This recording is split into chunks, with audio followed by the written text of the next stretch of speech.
আজকে আমরা আসছি হরিশচন্দ্র রাজার বাসায়।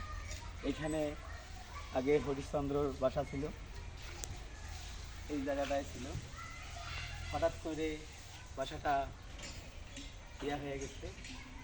এইটা হচ্ছে হরিশচন্দ্রর বাসা। এখানে হরিশচন্দ্রের বাসা ছিল আগে।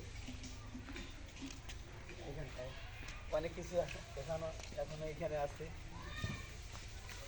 এই যে এটা শিব ঠাকুর এখানে আমি দেখাচ্ছি। এখন এইখানে আছে ব্রিটিশ আমলের কিছু পাথর, এখনো এগুলা প্রমাণ আছে। এখানে আগে হরিশ্চন্দ্রের বাসা ছিল।